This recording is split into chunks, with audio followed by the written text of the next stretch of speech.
Hi, everyone. This is JaMarr Brown. I want to welcome you to the Break It Down Brown show. We have a very exciting guest with us who I will introduce in just one second. For those of you that don't know what the Break It Down Brown show is all about, it really started with the idea of people getting together and having conversations. You know, in the past, there was this whole idea of rejecting people's opinions and ideas, and there was always these debates and fights, and then that led to tolerance, where we were kind of tolerating people, which basically means that, you know, I'm not going to change my opinion about you, and you're not going to change your opinion about me, and we're going to go to our corners. But I smiled and shook your hand, and everything seemed okay. And what the pastor and I here at KCWG, the Truth Radio, started doing was to celebrate people's opinions, celebrate different perspectives, celebrate different ideas, because when we all come to the table and talk and discuss different perspectives, you don't have to change your opinion. But if you have a different perspective, you might learn something completely different. So that's really what the Break It Down Brown show is all about. And I have a very, very special guest here today, Mike Hestrin, who's a Riverside County District Attorney. Mike, how are you doing this afternoon, rather? I'm doing great. It's a pleasure to be here with you. Excellent. Thanks for taking the time to be with us today. We have a lot to talk about. You have a very long history in the legal field in Riverside County in a number of areas, and prosecuting cases and representing Riverside and in a number of areas. And so what I want to do is read some of your bio so that people who don't know you, who have never met you, can learn a little bit more about you. And then we're going to break down some of the areas of your background, because I want to start with your background and then lead to some of the questions that I have for you and some of the questions that people have sent in to me. So Mike Hestrin was elected Riverside County District Attorney in 2014, June of that year, and was sworn as a district attorney on January 2015, actually. Born in Coachella Valley. I don't know if you went to Coachella recently or... No, not Coachella. No, Okay. I stay away from that concert. All right, was just born in the Coachella Valley and graduated from the University of Arizona with a bachelor's degree in history, which I definitely want to talk to you about that a little bit in a second. And after college, he spent, which is really interesting, a year living in Mexico with relatives while working as a reporter for a small newspaper in Guadalajara. And you returned to the United States and began your legal studies at Stanford as a Stanford Cardinal, where you earned your law degree as well as a master's in Latin American studies. So really, really interesting. And before you were elected to district attorney, I know that you spent nearly 20 years as a line prosecutor, Riverside County DA's office. You completed over 100 jury trials and has really worked in some areas from domestic violence to child abuse, which we'll get into as well, and also a couple of your recognitions and awards.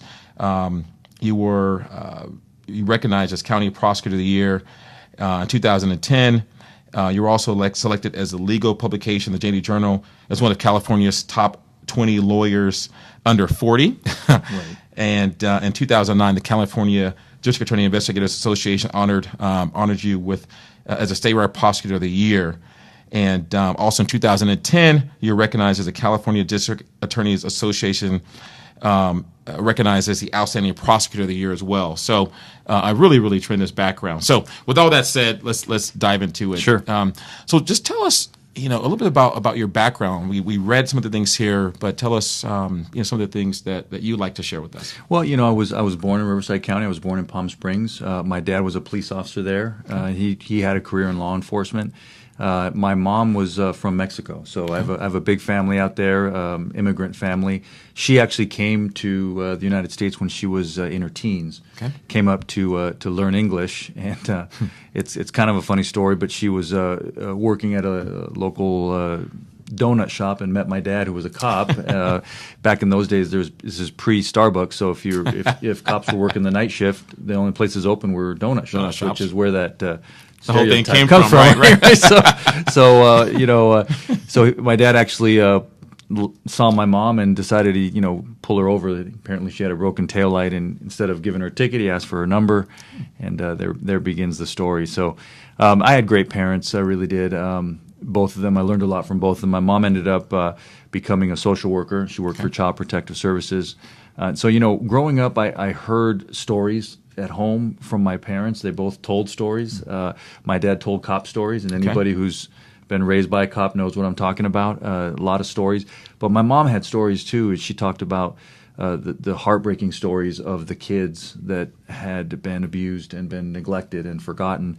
And both of their stories always stayed with me, and I think it had a big influence and impact on, which direction I went as a lawyer and kind of how I've practiced. Well, let's do this. Let's break that down a little bit, because those that know me know that my parents had a major impact in my life as well. My dad taught us the value of education. He actually is taking classes at San Diego State right now as a 75-year-old man, because he just loves learning. And my mom was all about family, and her whole life was dedicated towards making sure her boys had the best education and the best life and everything.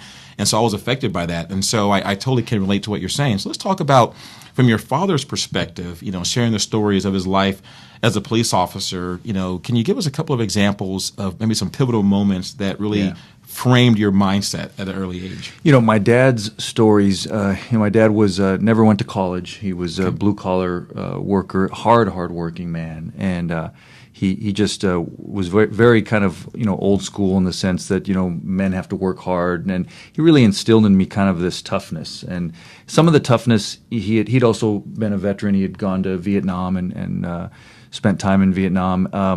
My dad was kind of traditional old school man, and he instilled in me values of hard work and self-control and restraint.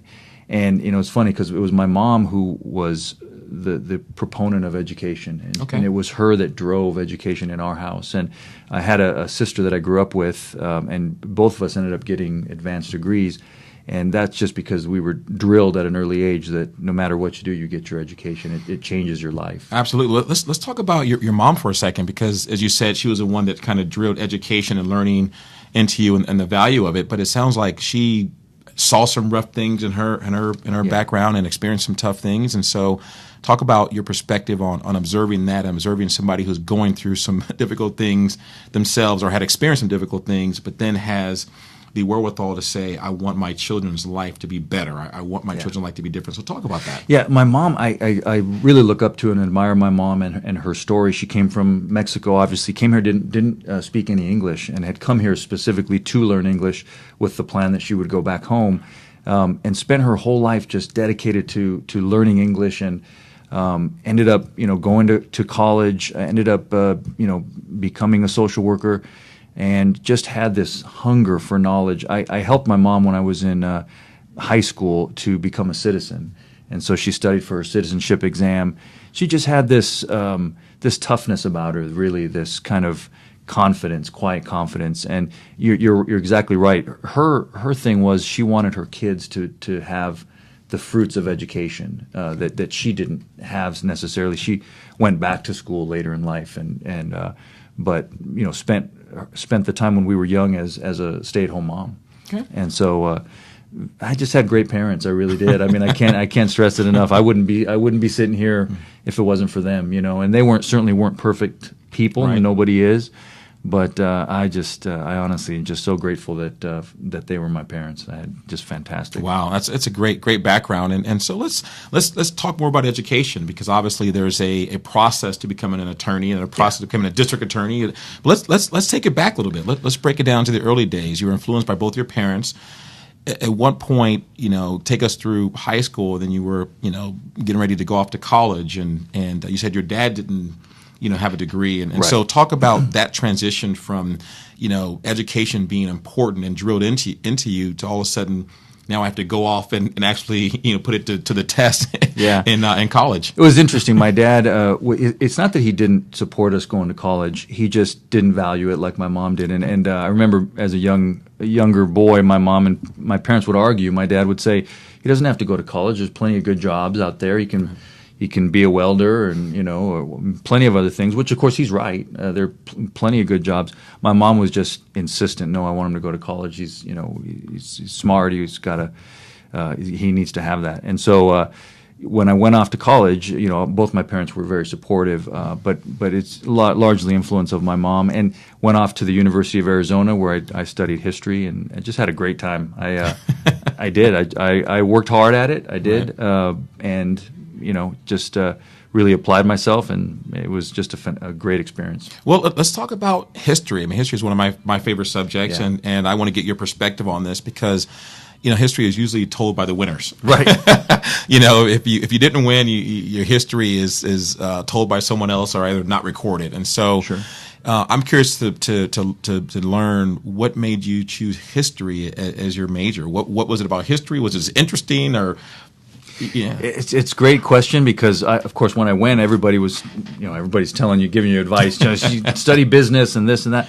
I just had always loved history, and I just had decided kind of early on I wanted to go into something that I was very interested in. Okay. And that decision was one of the best ones I ever made as a young man, and I certainly made plenty of other bad ones, but that was a great one because I was so interested in the topic that I could read history books and spend hours and hours doing it, and I'd be engrossed. And to me, it wasn't studying; it wasn't hard work. I didn't have to force myself to sit down and study. I'd get lost in the history and so interested in it, and so I did very well. And it's because of that. I think I did well because I loved what I was working on. More so than raw brain power. Right. I mean, I had enough, but Right. a lot of people had enough. So I ended up doing very well academically. I think primarily because I chose wisely up front. I think it obviously makes a difference in terms of if you enjoy what you're studying, Yeah. you're going to do better at it. I'm just curious to know. So with a history degree or studying history, did you know what you wanted to do with it? Well, no, I didn't, actually. It's a great question. So I initially was so into it, I thought I'm going to be a history professor. That was my first kind of goal. And then I'll never forget, I was down at the University of Arizona one day, and I talking to a professor that had taken an interest and kind of took me under his wing. And he asked me, what are you going to do after college? And I said, well, I think I'm going to be a history professor just like you. And he said, don't do that. Don't. And he kind of broke it down for me and told me the realities of his life and how. And so it was a kind of a profound moment. And I had always kind of had an interest in the law. My dad had been a police officer. And interestingly enough, my dad always said, if you ever go into law enforcement, don't be a cop, be a prosecutor. Okay. And so it's kind of stuck in my head, and I decided I'm going to go to law school. Okay. So you go to law school. Obviously, Stanford Law is very difficult to get into, especially if you're doubling down Right. with a law degree and a business degree. I'm sorry, Latin American Studies, Latin right? American Studies, yeah. So just talk about the transition from your undergraduate, Arizona, on to Stanford, and doubling down on the educational focus. So I actually applied to Stanford, got into Stanford while I was still at Arizona, and then I wrote him a letter basically saying I'm going to take a year off before I come. Okay. So I knew I was going to law school. I went down to Mexico and stayed with my mom's family and got a job at a newspaper and was a reporter. Okay. That was a great experience. I grew up bilingual, speaking Spanish at home, but that experience living down there for a year really helped me with the language because growing up with it at home doesn't prepare you to speak in business settings and those kinds of things. So Right. it was great for me in that sense. I just had a great time. I traveled all over the country, all over Mexico, learned so much about its history, the people, and that was important to me because of my mother's heritage and my own background. And so I came back after that year really kind of not knowing what to expect in law school, and I ran into the buzzsaw that is Stanford Law School. Okay. It was a tough time. It's very academically rigorous, and I was happy to be there and fought hard and did well. It's just it was tough. It was a lot of work. I can imagine. So now let's look at you have your degree in Latin American Studies and your law degree. At that point, did you know what you wanted to do with it? Or were you still sort of forming, the long-term plan? I didn't know, and the first few years up at Stanford, I was trying different things. I thought, well, maybe I'll do corporate law, international law. Kind of went through different phases where I thought I was going to do one thing or the other. Then I got into a class. It was a prosecution clinic, and the class was essentially, as a student, you could prosecute a case at the local DA's office under supervision. Okay, they weren't. You didn't really have somebody's life in your hands at that point. They weren't just cutting you loose, right? And also you were handling misdemeanors. Right? Okay. But I got into court and argued a motion in front of a judge, and I'll never forget. I argued my motion, and the public defender, he just came at me hard, and I was just a student, and I thought, well, he's not going to take it easy on me at all. He's trying to take advantage here. So we did the motion, and I ended up winning the motion, which was beside the point. I loved it. and I was hooked. You were hooked. I was hooked. Okay. From that moment on, I knew I was going to be a prosecutor. Excellent. Just absolutely knew it. So let's talk about your transition from Stanford into the professional world. Yes. Tell us about that and some of your early experiences. So after Stanford, I came back home to Riverside County where I was born, and I specifically came back home because I didn't have two nickels to rub together after.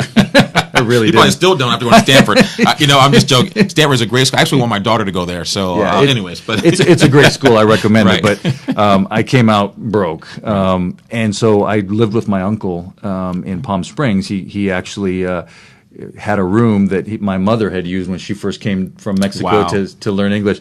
It was the same uncle, it's her brother, same room, right? Same room. And so he said, "Hey, it's open for you." So I took it, and so I lived with my uncle for almost 3 years while I was getting on my feet financially, and so I'll never can repay that. That was great, and family came through for me, and so I got hired at the Riverside DA's office, started in misdemeanors, and started working my way up through the office. And it's a long learning curve. They certainly don't teach you how to practice law in law school, Okay.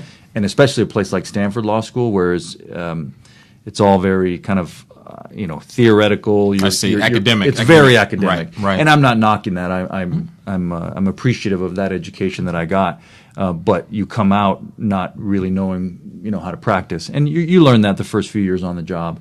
But it's tough. Well, I have a couple of questions to break it down. For those of you that are just joining us on Facebook Live, we're with Mike Hestrin, the Riverside County District Attorney, who's been gracious enough to come and spend some time with us talking about his background. And we're going to talk about some of the current things that he's focused on, some of the current challenges that he's dealing with, and some of the opportunities as well. But what I like to do on the Break It Down Brown show is to get to know the person first, because we oftentimes see somebody in a certain position, they're on stage and they're talking. Yeah. But how often do you get a chance to really just get to know their background? There's some things that I'm learning about you because we met at a Rotary Club meeting several months ago, and I just thought, he's a really nice guy, and so this is our first chance to really sit down and talk, and I'm learning a lot. So what I want to do is, because I think where we are now in our lives is shaped by our past, right? Of course. Now, we don't always stick to everything that we learned or we believe, but we're things are shaped by it. And so when you first started practicing in the real world, I want you to talk about two things. Number one, what aspects of your upbringing, even being a reporter, I would imagine that kind of helped you to understand people's stories and tell people's stories. And so talk about what aspects of your upbringing helped you to really become a good prosecutor. And then what were some of the major challenges you faced early on as a young professional? Yeah, it's the aspects of my upbringing were that my dad's influence had a big effect on kind of how I looked at practicing law, and especially in law enforcement, because prosecution is part of law enforcement. And I always remembered my dad. He would tell me what kind of cop he was, and I always grew up thinking he was a great cop, because I think maybe that's what his stories were about. But his stories were the stories he told me about enforcing the laws on the street. And before he had been a police officer in Palm Springs, he had been with the LA Sheriff's Department. Okay. So he had worked really busy, dangerous beats. And he always said, look, I was a tough cop, but I was fair. Okay. And so I was fair with people. And that he always drilled into me that really carried him a long way. And in his telling of the stories, it even saved his life on occasions, in the sense that he would be in places in a tough spot, and he had the reputation that he was not someone that pushed it. He was not someone that pushed his authority, but he was fair. Now, don't get me wrong. If you had it coming, he would arrest you. Right. But he was also someone who understood that relationships mattered, and so I tried to practice prosecution like that. You got to be tough as a prosecutor, but you have to have a reputation of being fair. Okay. Defendants, defense attorneys, they have to think you're fair. That matters in the end. In the long run, it matters. So it's kind of, you got to walk that line and find that balance. Okay. Excellent. And then, which makes perfect sense in terms of being fair and balanced. But I'm sure there were some certain situations that were just very, very difficult. I remember early in my career, coming out of college, starting my professional life, especially like you were saying earlier, coming from a very academic focus, sort of, really good information and really good education. But there's some real world things that happen that school just can't prepare you for. That's right. And so talk about a couple of things that you faced early on that were difficult for you. Okay, well, there's several, because Okay. you're exactly right. That was my experience the first few years coming out of that academic world and then getting hit with reality. You really kind of, it's a slap in the face. You think, wow, this is not kind of how I envisioned, and this is not what I thought it would be like. You know, one of the things as a prosecutor that I didn't, early on I was a little bit naive, and the first time I encountered someone who was loudly proclaiming their innocence, I didn't do it. You've got this wrong. I was very moved by that, we should always be moved by that. But then I realized that almost everybody says that who's guilty, and so I learned a very valuable lesson, which was not to. It's not really matters what people say. You got to go by the evidence. You got to really break down the evidence and look closely at it and pay attention to the nuances and the details. The evidence will tell you what happened. And so that was a lesson, and it was a kind of a growing up lesson. The other side, a similar lesson was, nobody prepares you to be a prosecutor for the first time that you hold the hand of a mother who's lost a child. Nothing prepares you for that. Has such a profound effect. You never forget that, kind of the searing pain that they're going through. And they're looking to the government, the prosecutor, to not to solve their problems, but almost, there's this kind of amorphous, they want justice. And if you asked them at that moment, what does justice mean? They can't really tell you. It's kind of like, well, I'll know it when I get it, because obviously for the very serious crimes, when you're talking about sexual assault or murder or any violent crime, someone's dignity has really been assaulted in the most profound way. All we can ever do is approximate justice, right? Yeah, and I want to talk to you more about that, but I feel compelled just to ask. I personally almost went to law school. I didn't, but I've always just had just an appreciation for lawyers and defense attorneys and prosecutors, because they're able to just take evidence and present a case and represent people. And I'm just like, for example, when the Jodi Arias trial was ongoing a few years ago, I was glued to the TV. I would record every, I would watch hours and hours of the case, and I was just fascinated. Yeah. So the question I have is how do you, and maybe you don't. The question is, how do you separate being objective versus subjective, right? Yeah. And the emotions that come into play when you're dealing with somebody who's been a victim of domestic violence or child abuse or some of these horrific things. And what do you do with that? Do you embrace it and let that? Does it motivate you even more? Or do you have to say, I just separate myself from that and try the case as an I don't know. How do you do that? It's a great question. I think that prosecutors that do either one of the options that you mentioned, if they take it too far, they become poor prosecutors. Okay. A prosecutor who's too emotional and then loses sight of the evidence becomes a dangerous prosecutor. Okay. You can't have that. So we have to be dispassionate. So that is absolutely something that I've learned as 20 years as a prosecutor, that you have to be dispassionate. And I've sat down with victims of crime and had to explain to them why we weren't proceeding on their case. That's a tough thing. It's one thing to tell a victim, I'm going to fight for you. It's another thing to tell a victim, I'm sorry for what happened to you, but there's not enough evidence to go forward. That's a tough day. It's got to be very difficult. It's difficult, yeah. But you have to have the dispassionate part of you to do that. On the other hand, I think that you do have to internalize in some sense. You don't want to become so dispassionate that you become just cerebral. Okay. Where you forget that there's people behind each case, because for the person who's been victimized, that's the most important case of their life. It's them. Absolutely. It's their family.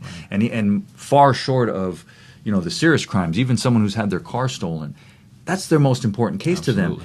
To them. And they've suffered a real loss, and so there's a danger of becoming too cerebral, so that you just see everything as a law school exam. So I always say we want fighters. We don't hire law professors. Okay. We want fighters that can be tough, but also make sure that they don't lose sight of the evidence and their ethics. I think that's such a interesting and important perspective in terms of when you're looking at someone's case.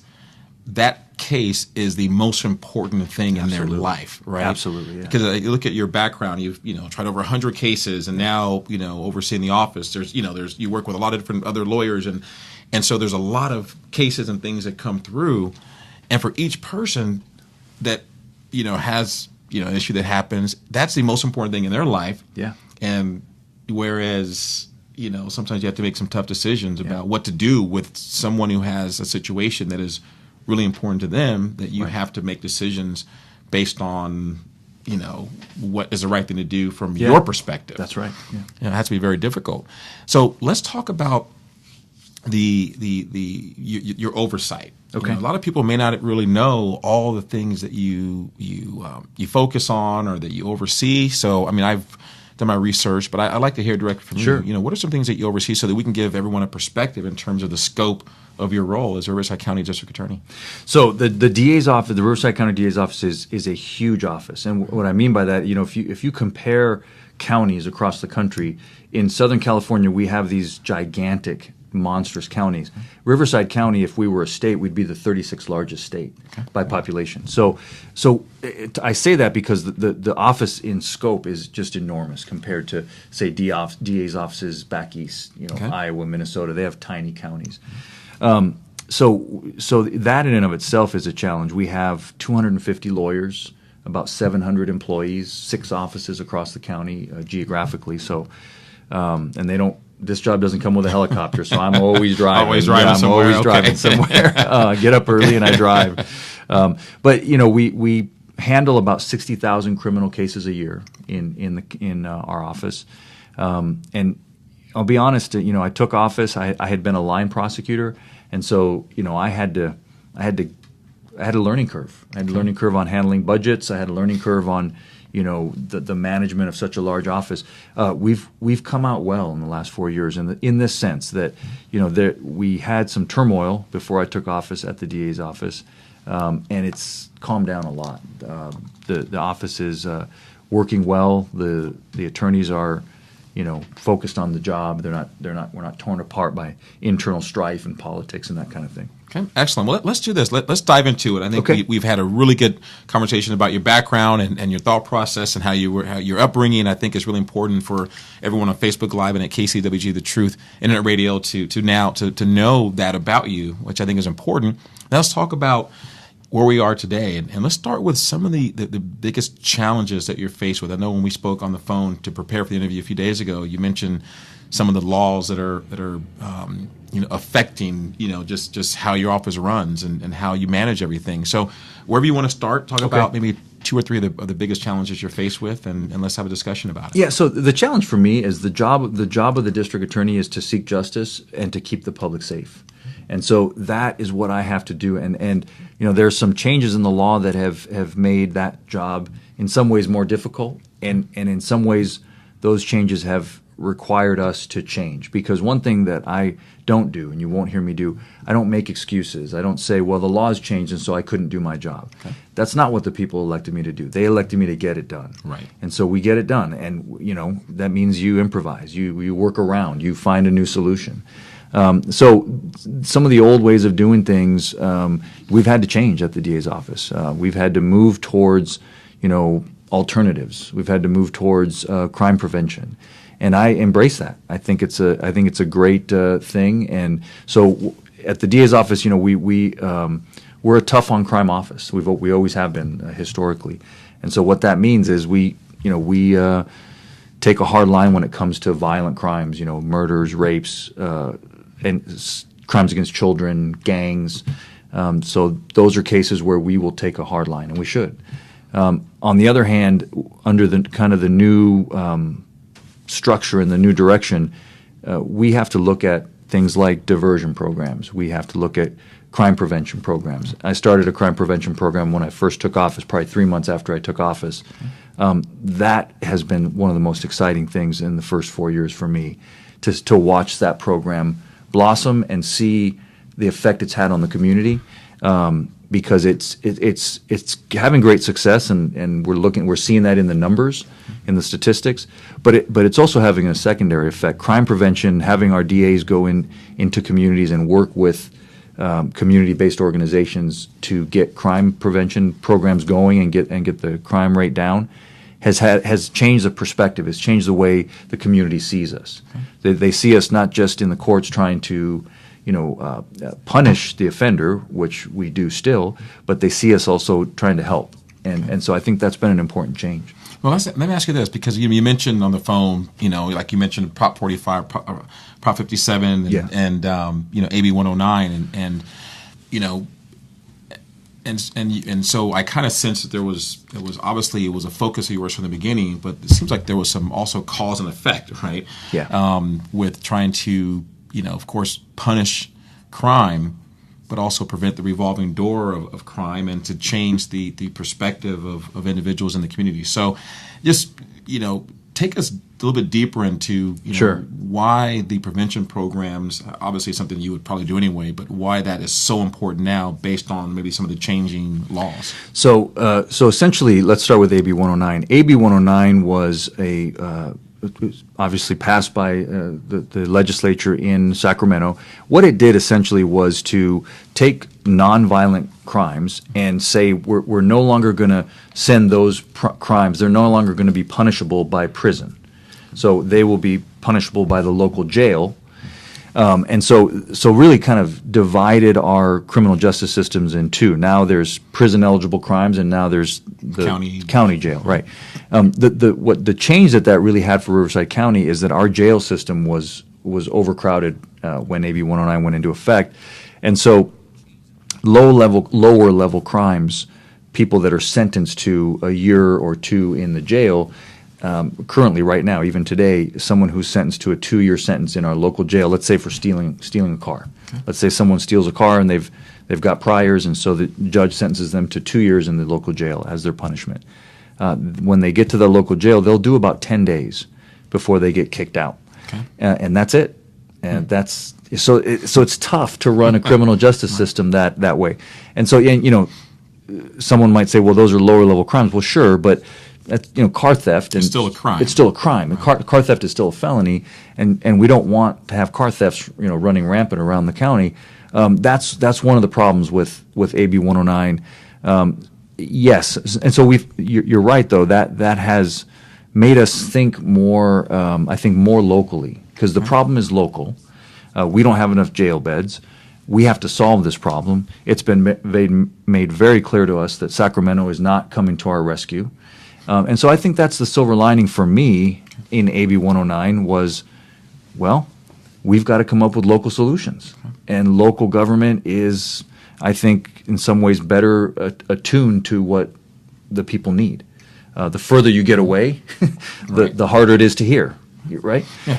And so I think that's the silver lining for me. So, we have now launched into a lot of local initiatives and programs designed to do crime prevention on the folks that are beyond our crime prevention. The folks that are out there stealing cars for a living, that's where my frustration comes in, because there's not much I can do for them right now, or not much I can do to help the community right now. I'm hoping that will change. We do, we have more jail beds coming online, and I think the situation will get better in the coming years. Yeah, you talked about some of the successes and the numbers, the change in the crime rate. So talk about, so we know the cause, we know the effect, and the solution is crime prevention and community awareness. So talk about, give me some of the numbers. You mentioned there's been some success in that regard. And let's talk about the numbers, and then let's dive into some of the specific programs that have been implemented.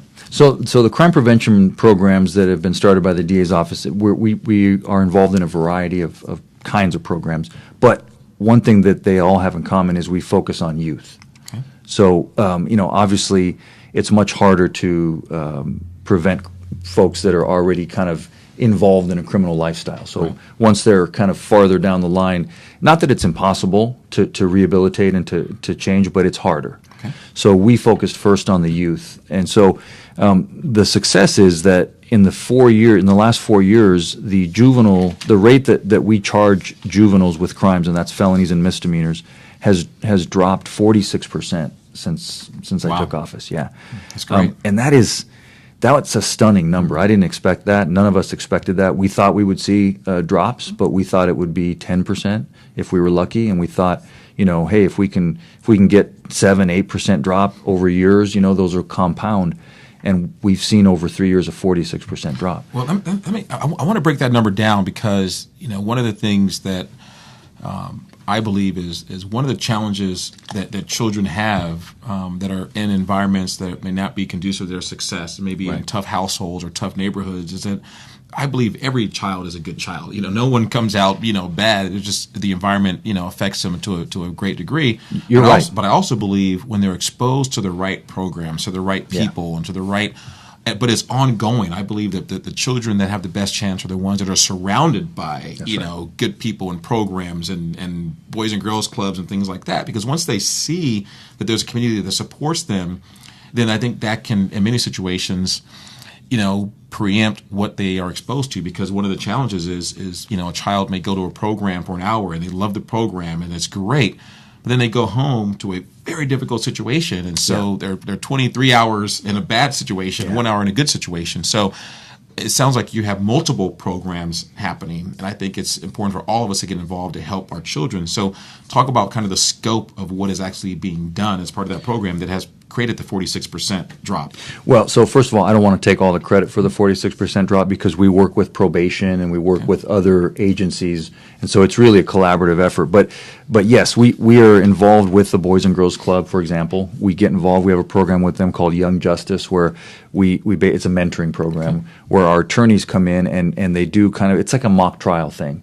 But they run the kids through, and it's a multi-week program. So they come in and they'll do 1 day's forensics, 1 day there's they're focused on police and investigations, and then it kind of culminates in a mock trial where the kids get to play the roles of attorneys, and what's great about it is you watch us light a fire under these kids, in their imagination, and they for the first time they see I could be a lawyer, absolutely, and it's eye-opening for them. And so that's just one example. We have a program called Real Men Read, which is one that I'm so proud of. This is a program started actually by one of our lawyers, one of our prosecutors, just had an idea based on something that he had read where 82% of people in prison are high school dropouts, and up to 70% of people incarcerated are illiterate in some form, maybe not completely illiterate, but reading at a third or fourth grade level.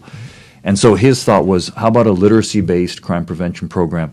We started with the kids that we incarcerated in juvenile hall. We went in and did, so these are the toughest of the tough kids. Went in and did this program for them. I wasn't sure if this was going to work. I thought they're going to reject us. It's the opposite. And this is a program just for young men. We have a companion program for young women, but this program, it's just gone viral, for lack of a better term. The kids love it.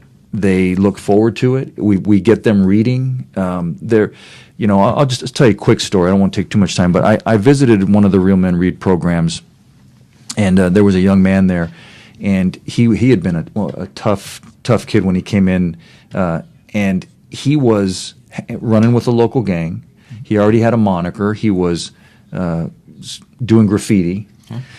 So he was headed down a wrong path, came from a very dysfunctional family. And so all of a sudden he's involved in the Real Men Read program. And the day that I visited, it gets to him, and the way it works is they read a book that they select with guidance from the leader of So it gets to him, and then they go around and then they discuss what they read.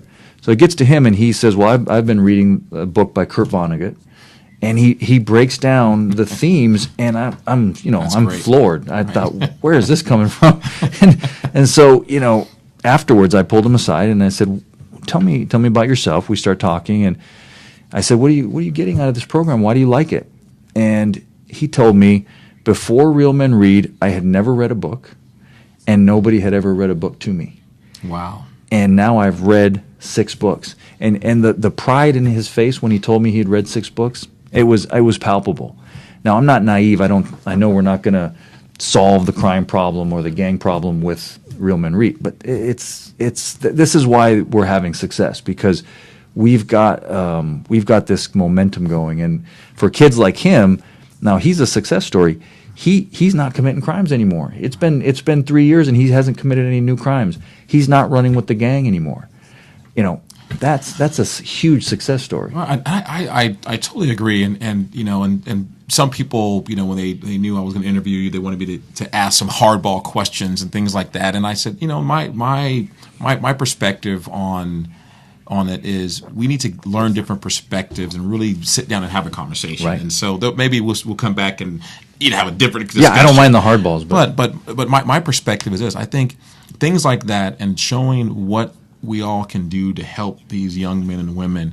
My dad runs a nonprofit program in San Diego called Reading Literacy Learning, where he basically, gives free books to children and encourages them to start their own home library. Yeah. And he's been doing it for the past 34 years, and it's just absolutely amazing the lives that it changes. Just being literate, being able to read and to go somewhere and read, the signs, and it does change people's lives. And I've seen that from my father's work for the past 34 years, and so I think that's phenomenal.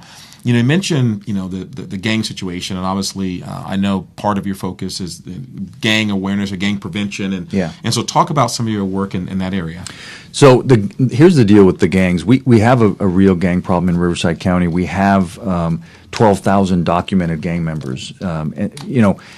People forget Riverside County has a population of 2.4 million. If you took that population and you plunked us down in the middle of the Midwest somewhere, we would be a major metropolitan area. We'd have our own NFL team, Right. But our proximity to Los Angeles, we somehow get forgotten in when it comes to resources, doling out judges, and we kind of get the short end of the stick. But we have big city problems here. So the population is such that we have a gang problem here. So on the enforcement end of gangs, we take a hard line. If you're a gang member and you using a gun, we come down on you pretty hard, and that's just the reality of it. On the other end, though, we make an effort really, because the gangs recruit young people. They're like any other organization. They have to have an income, a revenue source, and they have to have recruitment. And they're offering these young men many times that are from dysfunctional homes. Whose parents are incarcerated or parents have drug addiction issues. Those are the people, young men and women, that these gangs target, and they offer them lies. They offer them the illusion of brotherhood. I wish I could tell gang members how often gang members turn on each other. It's comical. They talk about loyalty, but that they will turn on each other in a heartbeat for their own benefit. And so it's not a real brotherhood. It's a perversion of real brotherhood and real love. And so we go around and we do presentations where we take ex-gang members, people that were in the gang life hardcore, and we have them tell their story to young kids. And it's so moving that the kids finally see it, because it's not coming from a prosecutor wearing a suit, lecturing them don't get involved in gangs. While that can be effective, it's less effective than I think having an ex-gang member said, I came from your neighborhood. Right. This was my path. You make your choice. Okay. But when you do make those choices, understand what the consequences are of these choices. Powerful stuff. Absolutely. And Mike, I'm looking at the time. We're running out of time. It's gone by super fast. Yeah. And for those that are just joining Facebook Live, we're Mike Hestrin, Riverside County DA, having a great discussion about his background, about some of the scope of his work, and some of the things that he's doing to help keep the community safe, and some of the challenges that he's faced with, which really we're all faced with because we're all in the Riverside County area. I want to touch on a couple of areas before we wrap up. One is student attendance. I know that there's a program that exists, which is really around, I think it's called the Student Attendance Review Board, and it's really designed to so tell us about that program. So this is another one of our crime prevention programs where we've invested in heavily. It really revolves around this statistic where 82% of people in prison are high school dropouts. The idea is if we can keep kids in school, we have a better chance to keep them engaged with a teacher, with a mentor, with their peers. If we can keep them engaged, then we can keep them out of the criminal justice system. That's our goal in crime prevention. We're trying to keep people out of the enforcement end of what we do. Makes sense. And so the SARB program, what we do, we've got a prosecutor that coordinates all of our SARB efforts countywide, but we have coordinators and we're involved in every school district. And essentially what we're doing is when kids are beginning to be absent from school, they'll get a call from the teacher, they may get a call from the principal, but now what will happen is they'll get a letter from the DA's office, and they'll say, we can prosecute the parents for, in other words, you've got to get your kid to school or you're liable. Now, these are minor prosecutions. We're not Right. putting handcuffs on anybody and dragging them away. But it sends a message. It sends a message, and they have to come to court. And so the reality is we don't have to do much prosecuting in this area. Mostly what it is we've got to get your kid to school. And, a lot of parents honestly don't know. I mean, they don't know that attendance is compulsory, maybe. They don't know, or maybe they think, well, we're busy right now. It just, there's all kinds of different, runs the gamut. But, they need to understand we've got to get kids in school. If we don't get kids in school, here's one thing we know.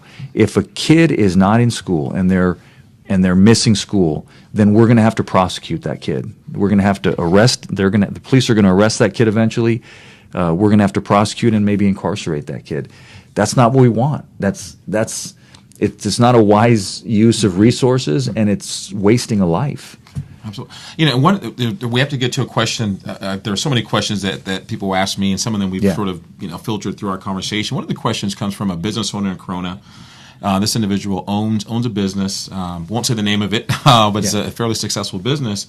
And her question really is around what's being done to sort of prevent crimes against small businesses. And her perspective is a lot of these crimes are being committed by people that are outside of the area. They kind of come to Corona, and maybe it's because they feel that it's a low level crime, and they can get a 2-year sentence and be in jail for 10 days and no big deal. And so her question is what's being done, or what can be done, or what is being done to help someone in her situation.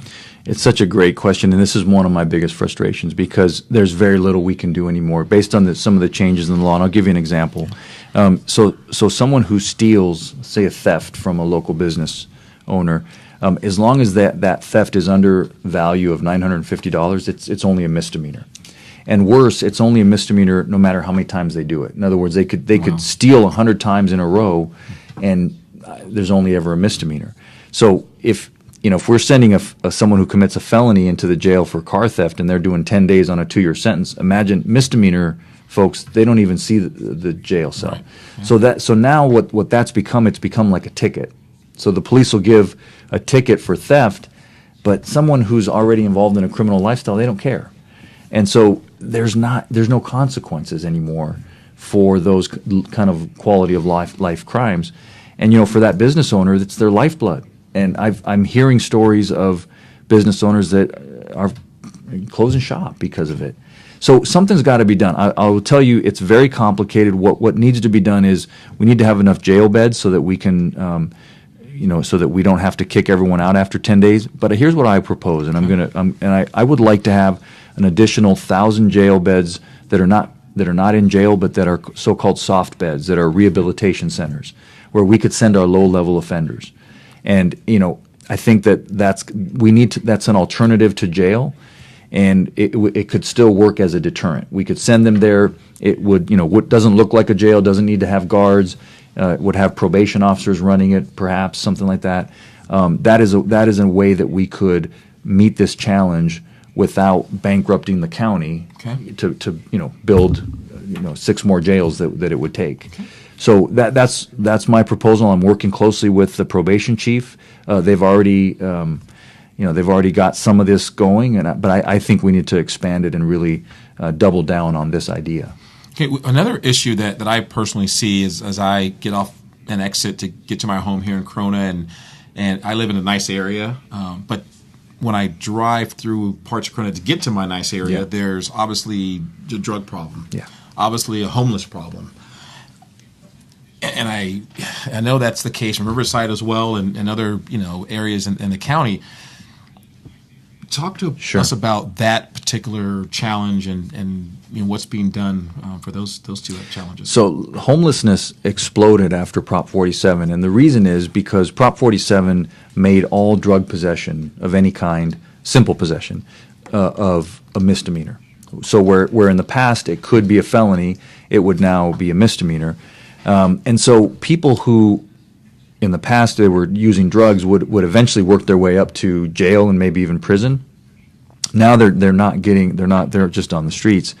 And so the problem with that is that there's a high percentage of people that are addicts that end up with mental health issues as well. And some of that is caused by their addiction and their use. I mean, if you use methamphetamine for years on, year after year after year, it's a terrible, debilitating substance that will cause mental health issues.